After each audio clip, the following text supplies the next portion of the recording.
Barrister Shahriar, আপনার কাছে জানতে চাই যে প্রথম টার্গেটই কিন্তু সফল হলো, হাদিকে যে হামলা করা হয়েছে, কিন্তু এই যে এর পরপরই বলা হলো যে হত্যাকারীরা খুবই নিরাপদে অল্প সময়ের মধ্যে সীমান্ত পার হয়ে গেছে, যদি এটা ডিএমপির পক্ষ থেকে বলা হয়নি। হুমকি আপনিও পেয়েছেন আমরা শুনেছি, কিন্তু এইভাবে যদি আরও হত্যার ঘটনা ঘটে তখনও কি পরিস্থিতি একই রকম থাকবে, বা আপনিও নির্বাচন নিয়ে কোনো শঙ্কা দেখেন কিনা? ধন্যবাদ আপনাকে। আপনার মাধ্যমে আপনার টিভির সমস্ত দর্শকদেরকে সালাম ও শুভেচ্ছা। আমার বড় ভাই প্রিন্স ভাই এবং আরেক ভাই আছেন স্নেহস্পদ এবং আপনি, আপনাদেরকে আসসালামু আলাইকুম রহমতুল্লাহ বরকাতুহু। আমি সব জায়গায় বলছি, শোনেন, হায়াত মৌত রিজিক দুর্লুকের মালিক হচ্ছে আল্লাহ সুবহানাহু ওয়া তাআলা। আর যেদিন জন্ম হয়েছে সেদিন এক কানে আজান দেওয়া হয়েছে আর এক কানে একামত দেওয়া হয়েছে। এই আজান এবং একামত এই দুটা হচ্ছে জানাজার জন্য দেওয়া হয়েছে। জানাজার নামাজের কোনো আজানও নাই, একামতও নাই, কারণ আপনি জন্মের সঙ্গে সঙ্গে আপনাকে মনে করিয়ে দেওয়া হয়েছে, কি মনে করিয়ে দেওয়া হয়েছে, কুল্লে নাফসিন যায়কাতুল মউত, আপনাকে মৃত্যুর স্বাদ গ্রহণ করতে হবে। এখন কেন অনেকেই কথা বলতেছে, আমি এই কথা বারবার বলতেছি, হাদিকে কেন আপনি মারবেন? হাদি কেন ভিকটিম হলো? এই যে 31 জনের লিস্ট দিছে, সেই লিস্টে আমার নাম বোধহয় 22 না 23 আছে। এই লিস্টে আমি প্রতিটা নাম পড়ে পড়ে দেখলাম। কি অন্যায় এই সবার? এরা কি চরমপন্থী? না। এরা কি পুরো পাকিস্তান বাস্তবায়ন করতে চায়? না। এরা কি স্বাধীনতাকে মানে ধারণ করে না? না। এদের সবার একটা মাত্রই অন্যায়। সে অন্যায়টা কি? ভারতের আধিপত্যবাদকে এরা সবাই চরমভাবে ঘৃণা ভরে প্রত্যাখ্যান করে।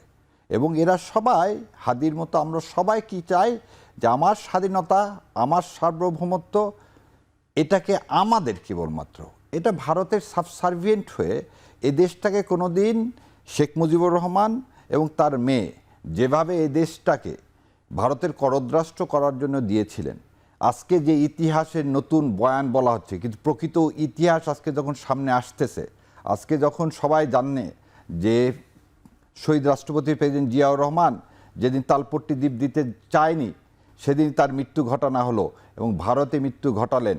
এবং কেন এই আর একটা সাক্ষাৎকার দেখলাম যে কেন বেগম খালেদা জিয়াকে 96 সালে ক্ষমতা থেকে ইন্ডিয়া ফেলে দিলেন, না 96 না 2008 সালে কেন তাকে দেওয়া হলো না। দেখেন, তিস্তা নিয়ে কিন্তু ইউএনএতে বেগম খালেদা জিয়া, দেশনেত্রী বেগম খালেদা জিয়া এটা ইউনাইটেড নেশনে পর্যন্ত তুলছিলেন, যেটি ইন্ডিয়া পছন্দ করেনি। তার মানে হচ্ছে ভারতীয় আধিপত্যবাদের বিরুদ্ধে যেই কথা বলবে তাকে তার জীবন হত্যাযজ্ঞ করে তুলবে। এবং অতীতে তো হত্যা হয়েছে, অতীত হয়েছে। এখন আপনাকে যদি বলা হয় যে আপনি দেখাতে পারবেন না জিয়াউর রহমানের পিরিয়ডে রাজনৈতিক যে হত্যা এরকম লিস্ট করে ভারতের বিরুদ্ধে বলছেন বলে, শেখ হাসিনা কিন্তু জিয়াউর রহমানের সময় ফিরে এসছে।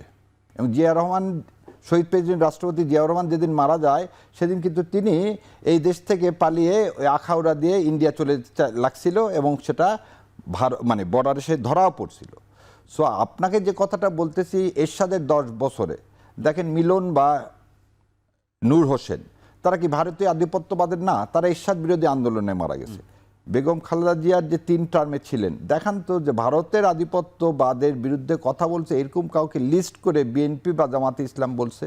যে পুলিশ বলল এই 24 সালের আগে যে বিএনপি এবং জামাতেররা যেখানেই থাকুক 10 হাত মাটির নিচেও যদি থাকে টেনে বের করা হবে।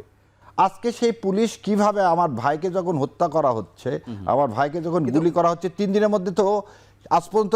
এবং আরও একটা জিনিস দেখেন, কারা বলল যে ওনাদের ডেস্টিনেশন সিলেট, আর আমরা দেখতে পেলাম যে, এবং সেটা ফেসবুকে সবাই জানলো কারা এটা করাইছে, পুলিশকে কিন্তু বলতে হয়নি। এবং তারা কিভাবে, যে একটা সেলের নাম আসছে গারো, তার মাধ্যমে কিভাবে ময়মনসিংহ দিয়ে তারা ওপারে চলে গেল। আমি জানতে চাচ্ছি যে এটা যদি আরো ঘটে, মানে নির্বাচন নিয়ে কোনো শঙ্কা দেখেন কিনা? আমি যে ইয়েস নো জানতে চাই। আচ্ছা, আপনার ইয়েস নোর কথা হচ্ছে যে নির্বাচন ইন্ডিয়া হতে দিতে চাইবে না, তো প্রিন্স ভাইয়ের সাথে আমি একমত।